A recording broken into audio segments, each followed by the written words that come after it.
set in 80s Romania, and it's the last decade of communism in Romania, the harshest one. It was censorship, very little contact with the West, and in this setting, blockbusters from the West started coming in on VHS tapes. One man decided to bring them into the country, and he hired our star Ilina Nistor to dub them all. So until 1989, Ilina dubbed around 3,000 films, doing all the voices of all the actors in these films, and it's films like Chuck Norris, Van Damme, Bruce Lee, but also Last Tango in Paris, Once Upon a Time in America. So very interestingly curated selection of films that he brought from the West, and the film follows the way this business develops and also the impact it has on the millions of Romanians who are watching these tapes. And the special thing is the way they were consuming the films, because there were these group communal screenings.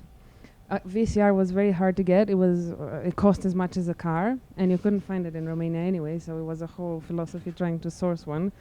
So whenever people found the VCR, everyone in the block of flats or the house would group around it. There would be screenings with 20, 30 people all crammed into one room and watching 5, 6 films in a row, because if you had the VCR, you had to keep going all night. So from night till morning, it would just be that. So this is kind of, we're following the phenomenon from 85 when Irina starts working for Zamfir until the revolution in 89. Well, firstly, me and Ilinca are sisters, so we've been working together for a little while, but it was actually by accident that Ilinca met Irina at a film festival in London. She was actually sat behind her, and Irina asked a question during the Q&A, and as she heard her voice, the memory of her childhood screenings of films came flooding by, and I remember her coming back from that and actually calling me and telling me about the story, and we were all speaking to all of our friends in London about it, and everyone was, I can't believe this story, this is just amazing. So we knew we had to make a film, basically. And then we managed to convince Irina. Yeah, I think I could have an idea on my voice. I'm 100 years ahead. They haven't invented it yet, but for me it works, yes. I think Irina doesn't like swearing. No, in general, that's yes. a problem, yes. And general. so this is, I think it will be the funniest thing, and everybody can... So it was, first of all, it was a mystery because it was just a voice, everybody imagining, as we all are imagining for the people from Voice of America or from Free Europe, it's the same thing.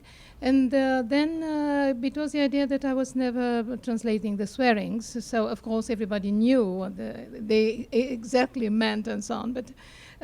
So it was another thing, and my voice is a harsh one. So it's usually recognizable. So as if I am smoking, I'm not smoking. As if, yes. And probably it's the ice cubes that I adore.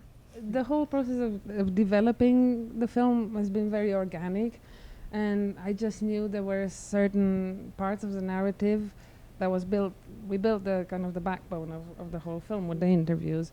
And I knew there were parts of the narrative where I wanted to give more information that wasn't in the interviews, because from the very beginning I knew that I didn't want the dramatizations to just illustrate the interviews. I wanted them to take the interviews further and to give ingredients to the audience that they couldn't get from the interviews. The thing that I love the way Ilinca treated them is because I think we realized quite early on in the process that another part of the story is that we're dealing with very sort of subjective stories, very people that are just, it's memories, most of it happened so long ago, and I think the reconstructions lend themselves so beautifully to those very sort of subjective memories of walking down hallways that obviously were not as long as they remembered them, or the textures, the sounds, and the places, and I think that that's where the very sort of fictionalized dramatizations work very well for that.